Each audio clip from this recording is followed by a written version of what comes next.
এনিভাৰত 24 চাই থকাৰ বাবে অশেষ ধন্যবাদ। এনিভাৰত 24ৰ বিশেষ আধা ঘণ্টা প্ৰান্তে প্ৰান্তে অনুষ্ঠানলৈ আপোনালোক সকলোকে মই উৎপলে স্বাগতম জনাইছোঁ। প্ৰান্তে প্ৰান্তে এই বিশেষ আধা ঘণ্টাত আমি অসমৰ কেতবোৰ সমস্যাৰ বিষয়ে ইতিমধ্যে আমি এই অনুষ্ঠানত ইতিমধ্যে দেখুৱাই আছোঁ আৰু আলোচনাও ইতিমধ্যে অব্যাহত আছে। আজি আমি বৰ্তমান উপস্থিত আছোঁ যোৰহাটৰ অসম সত্ৰ মহাসভাত উপস্থিত আছোঁ।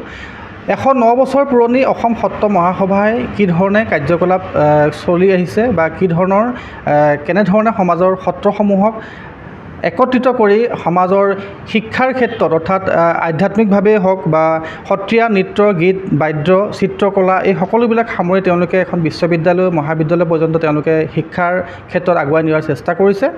কিন্তু বৰ্তমান সময়ত আমি দেখা পাইছোঁ যে অসম সত্ৰ মহাসভাৰ ভিতৰ চৰটো আচলতে কিছু সমস্যাৰে আচলতে জৰ্জৰিত হৈ আছে আৰু কেতবোৰ সমস্যাৰ ধৰিয়ে তেওঁলোকে এখন সংবাদমেলো ইতিমধ্যে তেওঁলোকে আহ্বান কৰিছিলে। আজি আমি এই বিশেষ আধা ঘণ্টাত এই কেতবোৰ সমস্যাৰ ওপৰত আমি আধা ঘণ্টা তেওঁলোকৰ বিষয়ববীয়া সত্ৰ মহাসভাৰ সকলোৰে লগত আমি কথা পাতিবলৈ চেষ্টা কৰিম। আশা কৰোঁ আপোনালোকে এই ভিডিঅ'টো চাই আপোনালোকে নিশ্চয় ভাল পাব। পোনপ্ৰথমে দাদা মই এনিভাৰত 24ৰ বিশেষ অনুষ্ঠান প্ৰান্তে প্ৰান্তলৈ মই স্বাগতম জনাইছোঁ। 109 বছৰ পুৰণি এটা অনুষ্ঠান আৰু য'ত আপোনালোকে অসমৰ সত্ৰসকলক একত্ৰিত কৰি ৰাখিছে, লগতে শিক্ষাৰ ক্ষেত্ৰত বা আধ্যাত্মিক দিশতে হওক বা সত্ৰীয়া নৃত্য চাৰুকলা এই সকলো ক্ষেত্ৰত আপোনালোকে আগুৱাই নিয়াৰ চেষ্টা কৰিছে। এই 109 বছৰে আপোনালোকে গোটেই যি দীঘলীয়া কাৰ্যকলাপ অকণমান যদি চমুকৈ কয়। মই জয়তেই এনিভাৰত চেনেললৈ আমি অসম সত্ৰ মহাসভা সত্ৰীয়া সাংস্কৃতিক চৰ্চা কেন্দ্ৰ পৰীক্ষা পৰিষদৰ পৰা আন্তৰিক অভিনন্দন জনাইছোঁ। এইকাৰণেই আমাৰ সমস্যা আমাৰ অভাৱ অভিযোগবিলাক বুজ ল'বৰ কাৰণে আপোনালোক অহাৰ কাৰণে মই এটা কথা প্ৰথম অৱস্থাতে উল্লেখ কৰিব বিচাৰিছোঁ। আমি 1915 চনতেই জন্ম লাভ কৰা অসম সত্ৰ মহাসভা, প্ৰথমতে অসম সত্ৰ সন্মিলনী আছিলে, তাৰপিছত সত্ৰ সংঘ আৰু অতি শেহতীয়াকৈ 84ত অসম সত্ৰ মহাসভা মানে প্ৰতিষ্ঠা লাভিছে। আৰু অসমৰ জাতীয় জীৱনৰ আধ্যাত্মিক ক্ষেত্ৰখনৰ নেতৃত্ব ল'বলৈ অসম সত্ৰ মহাসভাৰ অতিকৈ পুৰণি অনুষ্ঠান, সেইটো সকলোৰে অৱগত। প্ৰতিজন অসমীয়াৰ জাতীয় জীৱনৰ লগত জড়িত থকা প্ৰতিজন ব্যক্তিৰে ইয়াত তেওঁলোকৰ আৱেগ অনুভূতি সকলো জড়িত হৈ আছে। তাৰ পিছতেহে জাতীয় অনুষ্ঠান বাকীবিলাক অনুষ্ঠান পৰ্যায়ক্ৰমে গঢ় লৈ উঠিছে। সুখৰ বিষয়, আজি 109 বছৰ গৰকা এই অসম সত্ৰ মহাসভাৰ সত্ৰীয়া সংস্কৃতিৰ ক্ষেত্ৰখনৰ আমি দায়িত্ব ল'বলৈ পাইছোঁ। আমি সচিব হিচাপে আছোঁ সত্ৰ মহাসভাৰ। আমি 4 বছৰৰ আগতে দায়িত্ব লৈছিলোঁ আৰু দায়িত্ব লৈয়ে আমি নীৰৱে কিছুমান কাম কৰি গৈছিলোঁ আৰু তাৰ ফলশ্ৰুতিতে হয়তো আজিৰ অসম সত্ৰ মহাসভাৰ যিটো 2084 চনত সত্ৰীয়া সাংস্কৃতিক চৰ্চা কেন্দ্ৰৰ পৰীক্ষা পৰিষদ আনুষ্ঠানিকভাৱে 1984 চনত 84 চনতেই আমাৰ আনুষ্ঠানিক শিক্ষা গ্ৰহণ কৰিবৰ কাৰণে আমাৰ কেইগৰাকীমান পুৰুধা ব্যক্তিৰ প্ৰচেষ্টাত গঢ় লৈ উঠিলে। সেয়া হ'ল পৰীক্ষা পৰিষদ আনুষ্ঠানিক শিক্ষাৰ কাৰণে, সত্ৰীয়া সাংস্কৃতিক ক্ষেত্ৰখনত সমৃদ্ধ কৰিবৰ কাৰণে। আৰু ধাৰাবাহিকভাৱে হয়তো খুব সোনকালেই 50 বছৰ গঢ়িবলৈ গৈ আছে। সোণালী জয়ন্তী বৰ্ষ 2 বছৰৰ পিছতেই হ'ব চাগে। আমি সেই বিষয়ে আগবাঢ়িম, আপোনালোকক জনাম। আমি গৌৰৱে ক'ব বিচাৰিছোঁ আজিৰ তাৰিখত 305খন সত্ৰীয়া সাংস্কৃতিক মহাবিদ্যালয় গঢ় লৈ উঠিলে। আৰু তাৰ পিছতেই আমি অসম চৰকাৰৰ পৰা আনুষ্ঠানিক স্বীকৃতি পালোঁ হায়াৰ ছেকেণ্ডেৰী ক্ষেত্ৰখনত। BMUs MUs পাঠ্যক্ৰম আৰম্ভ কৰিবৰ কাৰণে চৰকাৰৰ হায়াৰ এডুকেশ্যনৰ পৰা আমি NOC পাইছোঁ। আৰু সৌসিদিনা আজি 15 দিনৰ আগতে ডিব্ৰুগড় বিশ্ববিদ্যালয়ে BMUs পাৰফৰ্মিং আৰ্টত 3 বছৰীয়া কোৰ্চৰ কাৰণে আমাক এফিলিয়েশ্যন দিছে।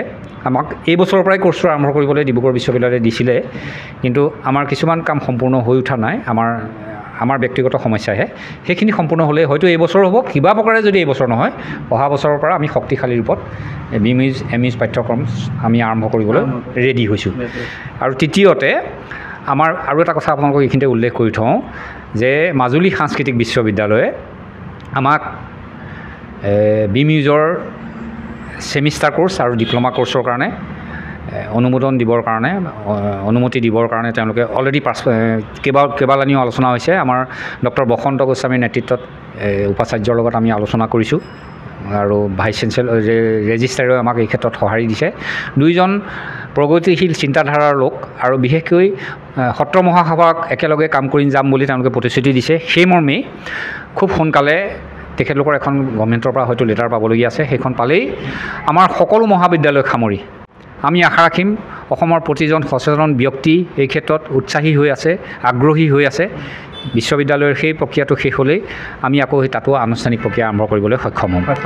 এয়াই অৱস্থা। আৰু বিশেষকৈ 305খন মহাবিদ্যালয় অকল অসমতেই নহয়, ভাৰতবৰ্ষৰ বিভিন্ন ঠাইত আছে। আৰু আমাৰ USA আৰু লণ্ডন আৰু বাংলাদেশৰ পৰাও আমাৰ ইয়াত পৰীক্ষা পৰিষদৰ এই আমাৰ 7 বছৰীয়া কোৰ্চত তেওঁলোকে পৰীক্ষা দিব পাৰিছে।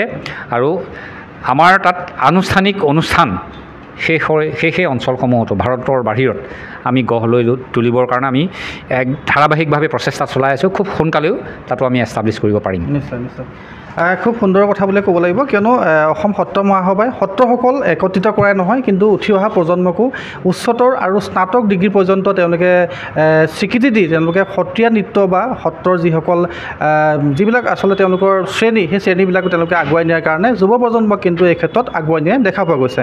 আমি যেতিয়া ভিতৰ চৰত আহিছিলোঁ, কিন্তু অসম সত্ৰ মহাসভাই ইতিমধ্যে 109 বছৰ গৌৰৱিলে, কিন্তু যোৰহাটৰ ৰজাবাৰীস্থিত যি অসম সত্ৰ মহাসভাৰ যি মূল কাৰ্যালয়, কিন্তু মূল কাৰ্যালয়ৰ কিন্তু আন্তঃগাঁথনিৰ অৱস্থা ইতিমধ্যে ভিজুৱেল আপোনালোকে দেখা পাইছে।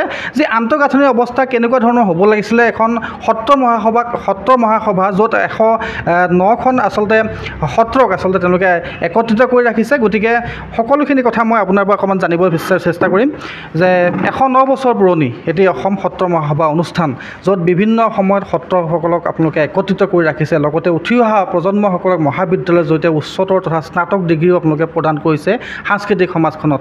এতিয়া যদি আমি চাওঁ আন্তঃগাঁথনিৰ ক্ষেত্ৰত, কিন্তু আপোনালোকৰ সত্ৰ মহাসভাৰ যিটো আন্তঃগাঁথনি, এই ক্ষেত্ৰত কি ক'ব? হয়, এইটো এটা খুব যথেষ্ট গুৰুত্বপূৰ্ণ কথা আজি আপোনাৰ খুবেই উল্লেখ কৰিছে। অসমৰ আমাৰ জাতীয় জীৱনৰ, অসমৰ সৰ্বাংগীন দিশত অসমৰ প্ৰাণস্বৰূপ মহাপুৰুষ গুৰু দুজনাৰ আদৰ্শত আমাৰ সত্ৰসমূহ প্ৰতিষ্ঠা হৈছিলে। আৰু এই সত্ৰসমূহ অসমৰ সৰ্বত্ৰে বৰ্তমানলৈকে 42খন সত্ৰ আছে। এই 1242খন সত্ৰক সামৰি আমাৰ অসম সত্ৰ মহাসভা। এই 1242খন সত্ৰৰ সৰ্বাংগীন উন্নয়ন লগতে এই সত্ৰসমূহৰ লগত অংগাংগীভাৱে জড়িত আমাৰ যিসমূহ নামঘৰ, এই সকলোকে সামৰি অসম সত্ৰ মহাসভা। সেইকাৰণে অসম সত্ৰ মহাসভা এটা বৃহৎ অনুষ্ঠান আৰু ইয়াৰ লক্ষ্য আৰু উদ্দেশ্য বহুত মহান। অসমৰ সকলো ক্ষেত্ৰতে জাতীয় জীৱনৰ সমূহ কলা, কৃষ্টি, আধ্যাত্মিক দিশসমূহ সামৰি এই অসম সত্ৰ মহাসভা 1915 চনতে এই অসম সত্ৰ মহাসভা প্ৰতিষ্ঠা হৈছিলে। সেই সময়ত অসম সাহিত্য সভাৰ জন্ম হোৱা নাই, শংকৰ সংঘৰ জন্ম হোৱা নাই, বহু পাছৰ প্ৰথম অসমীয়া জাতীয় অনুষ্ঠান বুলি যে আমি ক'ব বিচাৰোঁ, তেতিয়াহ'লে আমি নিতান্তই অসম সত্ৰ মহাসভাৰ নাম আমি ল'বই লাগিব। এনেকুৱা এটা অনুষ্ঠানক আজি অসম চৰকাৰেই হওক, ভাৰত চৰকাৰেই হওক বিশেষ গুৰুত্ব প্ৰদান কৰিব লাগিছিল। আমাৰ এই যিটো গৃহ আছে, এইটো আজি বহুদিনৰ আগতেই আমাৰ বনাইছে। আমাৰ যিটো কলাভৱন আছে, সেই কলাভৱনটোৰ অৱস্থা অতি জৰাজীৰ্ণ হৈ আছে। আমি কেইবাবাৰো আমাৰ বিধায়ক মহোদয়কো আমি জনোৱা হৈছে, অসমৰ আমি মুখ্যমন্ত্ৰীক আমি জনাইছোঁ। আগতো আমি যেতিয়া ইয়াত সৰ্বানন্দ সোণোৱাল দেৱো আছিলে, তেতিয়া তেখেত কেন্দ্ৰীয় মন্ত্ৰী, তেখেতকো আমি আমাৰ এই গোটেই বিষয়বিলাক আমাৰ 2014 চনত যেতিয়া শতবাৰ্ষিকী অনুষ্ঠান হৈছিলে, সেই শতবাৰ্ষিকী অনুষ্ঠানত আমি নিজেও শতবাৰ্ষিকীৰ সম্পাদক হিচাপে আছিলোঁ। তেখেতক আমি নিমন্ত্ৰণ কৰিছিলোঁ, পংকজ শইকীয়াও আছিলে, আমি তেখেতক কৰিছিলোঁ। তেখেতে ৰাজহুৱাভাৱে ঘোষণা কৰিছিলে যে মই এই অনুষ্ঠানটোলৈ কিবা এটা কৰিম বুলি। কিন্তু বিগত সময়ত দেখা গ'ল যে তেখেতলোকে গোটেই বিষয়টো আমাৰ পাহৰি গ'ল। তাৰপাছতে আমি আমাৰ ষষ্ঠ অনুসূচীৰ মতে আমাৰ সত্ৰসমূহে যিখিনি অনুদান পাব লাগে, সেই অনুদানসমূহো কিন্তু কেন্দ্ৰীয় চৰকাৰে ষষ্ঠ অনুসূচী আমাৰ অসম চুক্তিৰ মতে যেনেধৰণে দিব লাগিছিল, তাতো কিছু পক্ষপাতিত্বমূলক আমি দেখা হৈছে। তেলিৰ মূৰত তেল দিয়াৰ নিচিনাকৈ আমাৰ অত্যন্ত দুখীয়া সত্ৰবিলাকে যিটো পাব লাগে সেইটো পোৱা নাই। আমি এই অনুষ্ঠানটোৰ উন্নয়নৰ কাৰণে আমি 1 কোটি টকাৰ আমি এটা আঁচনি তেওঁলোকক দিছিলোঁ, কিন্তু সেই আঁচনি মিনিষ্টাৰৰ হাতত আঁচনি হিচাপে পৰি থাকিল, কিন্তু আজিলৈকে তেওঁলোকে একো কৰা আমি দেখা নগ'ল। সেইটো এটা প্ৰকৃততে অত্যন্ত দুৰ্ভাগ্যজনক। অফিচৰ কাম কাজবিলাক এতিয়া কেনেকৈ চলিছে? আমি যেতিয়া দেখিছোঁ আমাৰ অফিচত ইয়াত এটা আমাৰ কেন্দ্ৰীয় কাৰ্যালয়, এইটো হ'ল আমাৰ কেন্দ্ৰীয় কাৰ্যালয়, অসম সত্ৰ মহাসভাৰ কেন্দ্ৰীয় কাৰ্যালয় ৰজাবাৰী যোৰহাটৰ। এই কেন্দ্ৰীয় কাৰ্যালয়টো আমাৰ যিমানখিনি আচবাবকে আদি কৰি থাকিব লাগিছিল, কিন্তু যিমানখিনি আমাৰ আন্তঃগাঁথনিৰ কাৰণে যি পুঁজিৰ প্ৰয়োজন, সিমানখিনি পুঁজি অসম সত্ৰ মহাসভাৰ বাবে সেই যথেষ্ট নহয়। গতিকে সেই ক্ষেত্ৰত অসম চৰকাৰে আমি আশা কৰিছোঁ এতিয়াও যে এই জাতীয় অনুষ্ঠানটোৰ প্ৰতি চৰকাৰে কিছু আমাক অনুদান দিব। আমাৰ মুখৰ গেটখন আছে, আমাৰ এইখিনি বাউণ্ডেৰী আছে। আমাক আৰম্ভণিতে 10 বিঘা মাটি দিছিল, কিন্তু তাৰ পাছত এতিয়া আমাৰ এইটো আমাৰ মাত্ৰ 2 বিঘা মাটিহে ইয়াত মানে দিয়া পোৱা। বাকী মাটিখিনি কি কৰিলে সত্ৰ মহাসভা, আমাৰ মুখৰ যিখন ফিল্ড দেখিছে, এই ফিল্ডখন অসম সত্ৰ মহাসভাক দায়িত্ব দিছিল, কিন্তু সেই ফিল্ডখনৰ এতিয়া আমি যদি বিচাৰি যোৱা যায়, কিন্তু তাত কোনো তথ্য বিচাৰি আমি পোৱা নাযায়। আমাৰ ইয়াৰ পৰা এখন কলেজ, এই অনুষ্ঠানেই জন্ম দিছিলে অসম সত্ৰীয়া মহাবিদ্যালয়, কিন্তু সেই মহাবিদ্যালয়ত যেতিয়া স্বীকৃতি পোৱাৰ পাছত তেওঁলোকেও অসমৰ সত্ৰ মহাসভাৰ এই বিষয়ৰ পৰা, ইয়াৰ পৰাই যে জন্ম গ্ৰহণ কৰিছে, এই বিষয়টো তেওঁলোকে পৰ্যায়ক্ৰমে পাহৰি গৈছে। এই বিষয়বিলাকত অসম সত্ৰ মহাসভাই যিমান হ'লেও সেই অনুষ্ঠানটো আমি উন্নয়নেই আমি বিচাৰোঁ। তাৰ পাছতো অসমৰ সৰ্বাংগীন আমাৰ কলাক্ষেত্ৰৰ কাৰণে, আমাৰ সত্ৰীয়া নৃত্য গীত বাদ্যৰ কাৰণে আমাৰ যিখন কলেজ ইয়াত প্ৰতিষ্ঠা হৈছে, সেই কলেজখন ইতিমধ্যে আমাৰ অনুমোদন পাইছে ডিব্ৰুগড় বিশ্ববিদ্যালয়ৰ। আমাৰ সত্ৰীয়া সংস্কৃতি চৰ্চা কেন্দ্ৰৰ প্ৰায় এতিয়া কৈছে বা 300খন আছে, কিন্তু তাৰ কাৰণে আমাৰ ইয়াত যিটো মুখ্য কাৰ্যালয়ত যিটো আন্তঃগাঁথনিৰ প্ৰয়োজন আছে, আমি বাৰে বাৰে দিয়া হৈছে, পৰ্যাপ্তভাৱে দিব পৰা নাই। কলেজখনৰ কাৰণেও আমাৰ ভূমিও আছে যদিও, কিন্তু আমাক আন্তঃগাঁথনিৰ কাৰণে আমাৰ যথেষ্টখিনি অসুবিধা আছে। আমি আশাবাদী, আমি চৰকাৰলৈ আমি দোষাৰোপ কৰা নাই, কিন্তু আমি এইটো আমাৰ ক্ষোভহে আমি উজাৰিছোঁ যে আমি পাব লাগে। এটা অত্যন্ত পুৰণা জাতীয় সংগঠন, অসমৰ প্ৰতিজন ভক্ত বৈষ্ণৱৰ প্ৰাণে প্ৰাণে থকা এই অনুষ্ঠানটোৰ প্ৰতি থকা তেওঁলোকৰ যিটো আন্তৰিকতা, মৰম, আৰু এই অনুষ্ঠানটোৱে যিমানখিনি পাৰে অসমৰ সকলো দিশতে, আধ্যাত্মিকেই হওক, কলা সংস্কৃতিৰ প্ৰতি ক্ষেত্ৰতে আগুৱাই নিবৰ কাৰণে যিটো প্ৰচেষ্টা হাতত লোৱা হৈছে, সেই ক্ষেত্ৰত অসম চৰকাৰে যেনেধৰণেৰে এই অনুষ্ঠানটোৰ প্ৰতি আগ্ৰহ প্ৰকাশ কৰিব লাগিছিল, কিন্তু সেইটো নেদেখাটো আমাৰ কাৰণে অকণমান দুৰ্ভাগ্যজনক বিষয়টো আমাৰ হৈছে বুলি আমি অনুভৱ কৰিছোঁ। নিশ্চয়কৈ আচলতে ভিতৰ চৰ, আচলতে অফিচৰ যি ভিতৰ চৰ, আচলতে ওপৰৰ পৰা যিটো পানী পৰি আছিলে, গতিকে আমি দেখা পাইছোঁ। গতিকে আন্তঃগাঁথনিত যথেষ্ট অসুবিধাৰ সৃষ্টি হৈছে, আৰু লগতে এই ক্ষেত্ৰত যাতে প্ৰশাসনে 109 বছৰ পুৰণি এই যাতে অনুষ্ঠান অসম সত্ৰ মহাসভাক যাতে ধৰি ৰাখিব পাৰে, তাৰ কাৰণে আচলতে এই প্ৰতিবেদনৰ জৰিয়তে মই উৎপলে আহ্বান জনাইছোঁ। আৰু লগতমান এজন আছে, মই তেখেতৰ পৰা আপুনি জানিব বিচাৰিম, যিহেতু সত্ৰ মহাসভাৰ অসম যিটো সত্ৰ মহাসভা, অসম সত্ৰ মহাসভাৰ লগতে সংগতি ৰাখি আৰু এটা নতুনকৈ জন্ম হৈছে সদৌ অসম সত্ৰ মহাসভা, যি এটা বিভ্ৰান্তিমূলক সৃষ্টি হৈছে। অসমৰ ৰাইজ আচলতে বিভ্ৰান্তি হৈছে। আপোনালোকেও বিভিন্ন সময়ত সংবাদ মেলো দিছে। আপোনালোকে এই ক্ষেত্ৰত মই আপোনাৰ পৰা জানিব বিচাৰিম যে সত্ৰ মহাসভাৰ আচলতে ভিতৰত হৈছে কি? নমস্কাৰ। অসম সত্ৰ মহাসভা যে অসমৰ প্ৰথম এটা জাতীয় অনুষ্ঠান, সেইটো সকলোৱে জানে, ইতিমধ্যে বাকী দুজন বক্তাই কৈছেও যে অসম সত্ৰ মহাসভাৰ অনুষ্ঠানটো অকল সত্ৰক প্ৰতিনিধি, যদিও সত্ৰক সামৰে, তথাপিতো অসমৰ ৰাইজক প্ৰতিনিধিত্ব কৰে। যদিও এটা সময়ত এইটো কথা আছিলে যে সত্ৰৰ ভকত বৈষ্ণৱ বা মহন্তসকলহে সত্ৰ মহাসভা, সেইটো কিন্তু নাই হোৱা। এতিয়া যে সম্পূৰ্ণ সেইটো আমি ৰাইজক বুজাবলৈ সক্ষম হৈছোঁ কাৰ্যকলাপৰ যোগেদি। ইয়াত মানে গোস্বামী, মহন্ত, শৰ্মা হৈ থকা নাই। ইয়াত দত্ত, শইকীয়া, গগৈ, দাস সকলোৱে ইয়াত বিষয়ববীয়া, সকলোৱে সদস্য, আৰু নামঘৰসমূহক লৈ গোটেই সামাজিক পৰিৱৰ্তন আনিবলৈ চেষ্টা কৰিছে, এই মতে হৈছে। এই ক্ষেত্ৰত এই বিদ্যালয়খনো বা মহাবিদ্যালয়খনো যথেষ্ট অৱদান জনাইছে। এতিয়া আপোনাৰ যিটো প্ৰশ্ন, সেই প্ৰশ্নটোৰ একদম সংক্ষিপ্ত উত্তৰটো মই আপোনাক এইটোৱে জনাব খুজিছোঁ যে এই প্ৰাচীন আৰু গৌৰৱোজ্জ্বল যিটো অসম সত্ৰ মহাসভা অনুষ্ঠান, এই অনুষ্ঠানটোৰ যিখন আমাৰ শেহতীয়াকৈ অধিৱেশন হৈ গ'ল বগুৱানত 3দিনীয়া, সেই অধিৱেশন বুলিলে বিষয়বস্তু সভা থাকে। বিষয়বস্তু সভা বুলিলে নতুন কমিটি গঠন হয়। সেই নতুন কমিটি গঠনত কেইজন মানে এই অসম সত্ৰ মহাসভাত থকা ব্যক্তি, বিষয়ববীয়া হৈ থকা ব্যক্তি দেই, জিলা পৰ্যায়ত, কেন্দ্ৰীয় পৰ্যায়ত এনেকুৱা বিষয়ববীয়া হৈ থকা ব্যক্তিয়ে তেওঁলোকে নিজে বিচৰা ধৰণে বিষয়ববীয়া হ'ব নোৱাৰিলে।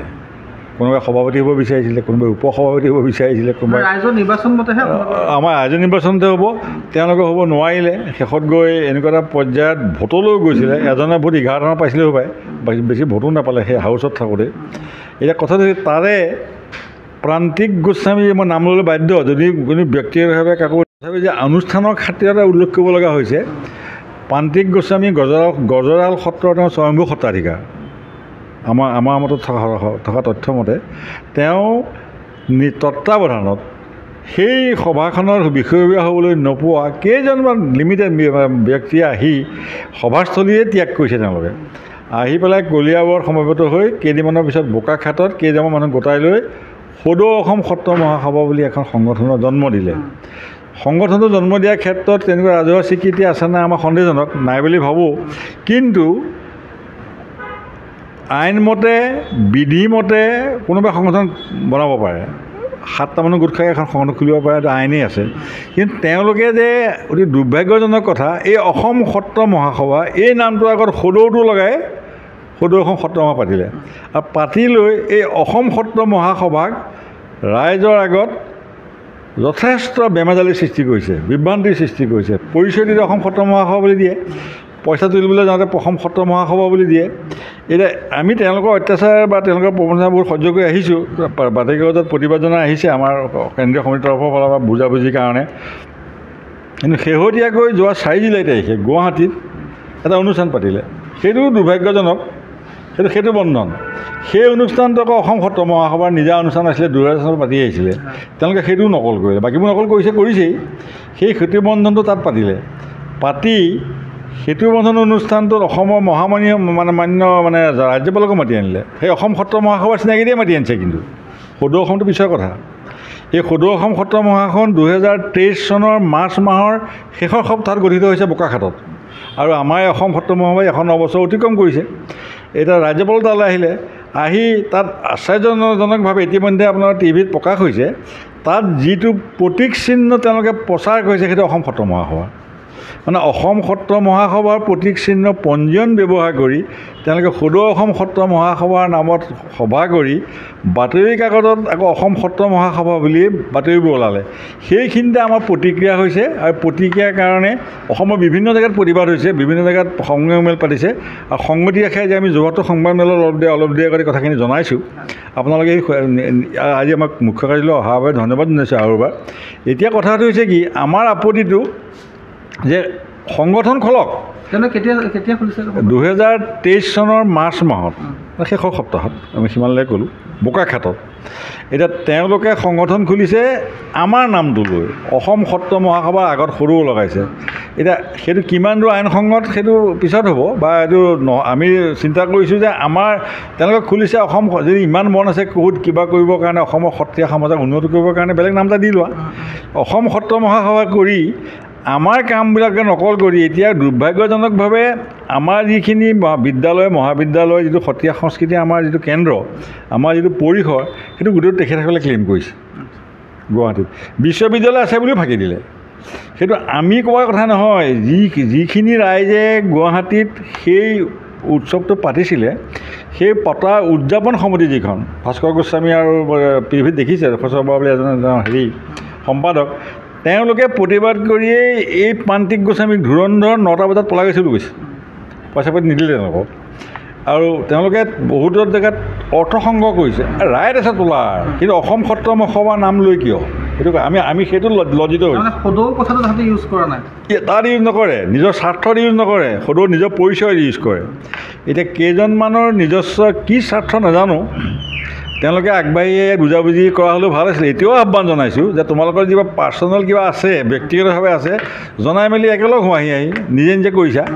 এতিয়া সদৌ অসম সত্ৰ মহাসভাৰ নাম লৈ প্ৰান্তিক গোস্বামীৰ নেতৃত্বত তেওঁলোকে এটা সংগঠন খুলি লৈ নিজাববীয়া কাম কৰাৰ অধিকাৰ আছে। মই আকৌ পুনৰবাৰ কৈছোঁ, সেই বুলি লোকৰ অনুষ্ঠান তাত নকল কৰিব নোৱাৰা। এতিয়া অসম সত্ৰ মহাসভাৰ নামো নকল কৰিছে, অসম সত্ৰ মহাসভা মাটি বাৰী আছে বুলি কৈছে, এইটো অনুষ্ঠান আমাৰ, তেওঁলোকে কৈছে আমাৰ। কথা সেইটোৱে বুজায়। আমাৰ অনুষ্ঠানবোৰ আমি শিক্ষা প্ৰদান কৰি য'ত আজি বিশ্ববিদ্যালয় আমাৰ অনুমোদন কৰিছে, তেওঁলোকে কৈ দিলে নিজৰ বোলে বিশ্ববিদ্যালয় আছে, কিমান ফাঁকি দিব পাৰে বাৰু? সেইটো আমি কোৱাৰ আগতে সেই অনুষ্ঠানটো আয়োজন কৰা অভ্যৰ্থনা সমিতিখনে ৰাজহুৱাভাৱে তেওঁলোকক ককৰ্থনা কৰিছে। গোচৰত ৰৈছে তেওঁলোকৰ ওপৰত, সেই প্ৰান্তিক গোস্বামীৰ ওপৰত সেই অভ্যৰ্থনা সমিতি। আমি কৰা নাই দেই। আমি শেষত চিন্তা কৰিছোঁ যে আমাৰ ওপৰত যিটো বিভ্ৰান্তিৰ সৃষ্টি হৈছে ৰাইজৰ মাজত, অসম সত্ৰ মহাসভাই ৰাইজক বুজাবৰ কাৰণে, ৰাইজে বুজিবৰ কাৰণে আমি সংবাদমেল যোগেও আজি এইটো বুজাইছোঁ, আমি এটা প্ৰেছ টকাও দিছোঁ, আপোনালোককো দিছোঁ। এই কথাটো প্ৰচাৰ হ'ব লাগে যে অসম সত্ৰ মহাসভা এটা স্বকীয় অনুষ্ঠান, পুৰণি অনুষ্ঠান, 109 বছৰ আদৰ্শ, গুৰুজনাৰ আদৰ্শ শিৰোগত কৰি অসমৰ সামাজিক জীৱনত, শৈক্ষিক জীৱনত যাতে উন্নয়নৰ উত্তৰোত্তৰ উন্নয়ন হয়, সেই উন্নয়নৰ কাৰণে আমি আগবাঢ়ি গৈছোঁ। তাত যাতে কেইজনমান সুবিধাবাদীয়ে আমাক, সুবিধাবাদী চৰিত্ৰ মানুহে আমাক আঘাত দিব নোৱাৰে, ৰাইজে যাতে বুজি পায়, ৰাইজে উচিত বিচাৰ কৰে। ধন্যবাদ।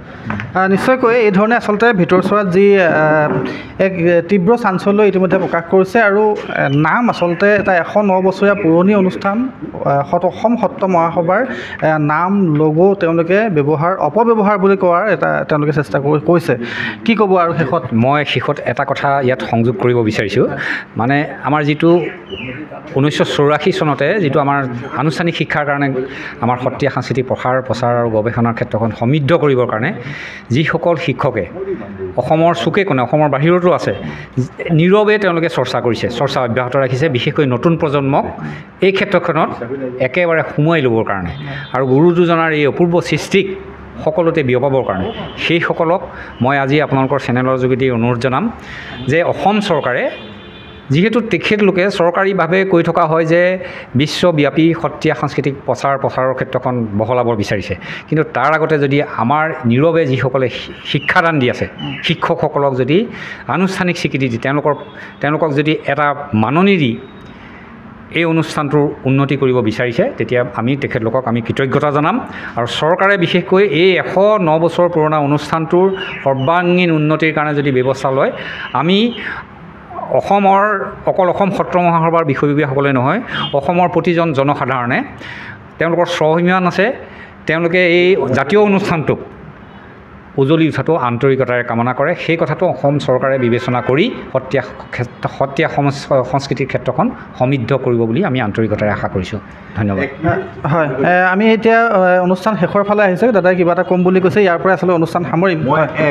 মই শেষত আমাৰ শইকীয়াদেৱৰ কথা সংগতি ৰাখি এটা কথা কৈছোঁ যে এই অসম সত্ৰ 110 বছৰীয়া অসম সত্ৰ প্ৰতিষ্ঠানটো, শৈক্ষিক কেন্দ্ৰটো যদি উন্নয়নৰ ক্ষেত্ৰত অসমৰ মাননীয় সচেতন মুখ্যমন্ত্ৰী শ্ৰদ্ধেয় হিমন্ত বিশ্ব শৰ্মাদেৱ আগবাঢ়ি আহে, তেতিয়া অসমৰ সামাজিক জীৱন যথেষ্ট উন্নয়ন হ'ব। আৰু মই ব্যক্তিগতভাৱে কওঁ, সেইটো ৰাজনৈতিক জীৱনটো যথেষ্ট উন্নতি হ'ব। কেলৈ 1242খন সত্ৰ, বহুত কোটি ভোটাৰ আছে, ইয়াত লাখ ভোটাৰ আছে ইয়াৰ মাজত। মই খোলাখলকৈ কৈছোঁ, সত্ৰ মহাসভাক যদি অকণমান শ্ৰদ্ধা কৰে, তেতিয়া সেই ভক্তসকলৰ সেই শ্ৰদ্ধাটো জন্ম হ'ব। মই সৰু এটা উদাহৰণ দিওঁ। পিছু হাজৰিকাদেৱে এখন সভা কৰি ইয়াত 20 লাখ টকা দিম বুলি কৈ গৈছে, এতিয়া সহায় পোৱা নাই বাৰু, আশা কৰিছোঁ পাম বুলি। নিৰ্বাচনৰ আগে নিৰ্বাচনী সভাত সেইটো মই কোনো হেৰি কৰা নাই।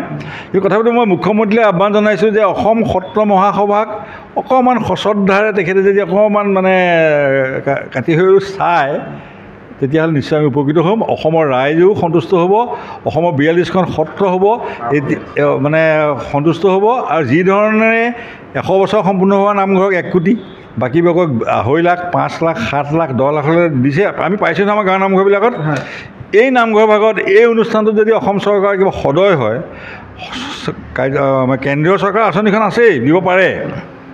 আৰু আমাৰ অসম চৰকাৰেও অতি ক্ষিপ্ৰভাৱে কেন্দ্ৰীভূত কৰি অসম সত্ৰ মহাসভাক উন্নয়ন কৰিব লাগে। এইটো অসম চৰকাৰৰ এটা আঁচনি হোৱা উচিত, মই এইটো আহ্বান জনাইছোঁ।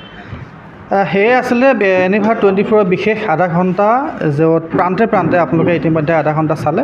আৰু ইয়াৰ পৰা আচলতে বুজিব পাৰিলে যে অসমৰ গৌৰৱ উজ্জ্বল 109 বছৰ গৌৰকা এই অসম সত্ৰ মহাসভাই কি ধৰণে আচলতে সত্ৰসমূহক একত্ৰিত কৰাই নহয়, নৱপ্ৰজন্মক যিদৰে শিক্ষাৰ ক্ষেত্ৰখনত সামাজিকভাৱে তেওঁলোকক আগুৱাই নিয়াৰ ক্ষেত্ৰত তেওঁলোকে পৰ্যাপ্ত পৰিমাণে ইতিমধ্যে উচ্চতৰ লগতে স্নাতক ডিগ্ৰীলৈকে তেওঁলোকে মহাবিদ্যালয় পৰ্যন্ত য'ত চৰকাৰী স্বীকৃতি লাভ কৰিছে, তাৰ কাৰণেও তেওঁলোকে ক্ষিপ্ৰতাৰে আচলতে সমাজৰ কাৰণে আগুৱাই গৈছে। এই কেতবোৰ সমস্যা যি আমি আলোচনা কৰিলোঁ এই বিশেষ আধা ঘণ্টাত প্ৰান্তে প্ৰান্তেত, এই সমস্যাবোৰ যাতে সোনকালে নিৰ্মূল হওক। আৰু মাননীয় মুখ্যমন্ত্ৰী হিমন্ত বিশ্ব শৰ্মা ডাঙৰীয়াক ইতিমধ্যে তেওঁলোকে আহ্বান জনাইছে, এই প্ৰতিবেদন চোৱাৰ পিছত অন্ততঃ অসম সত্ৰ মহাসভাৰ যি সমস্যা, এই সমস্যাৰাজি লগতে যি আন্তঃগাঁথনিৰ যিবিলাক সমস্যা আছে, সেই সমস্যাবিলাকো দূৰ কৰি যাতে তেওঁলোকৰ বিষয়ে এটা 109 বছৰ গৌৰৱকা এই অনুষ্ঠানটো যাতে জীয়াই ৰাখিবলৈ তেওঁলোকে চেষ্টা চলায়। যোৰহাটৰ পৰা কেমেৰা পাৰ্চন ৰাজীৱৰ সৈতে উৎপল ভঁৰালীৰ ৰিপৰ্ট এনিভাৰত 24।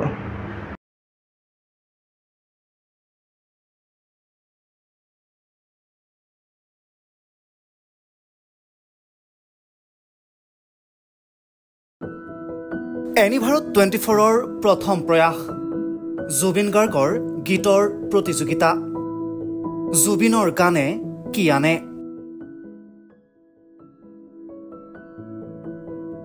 অডিশ্যনৰ বাবে যোগাযোগ কৰক 8638661821 আৰু 8812831556 নম্বৰত।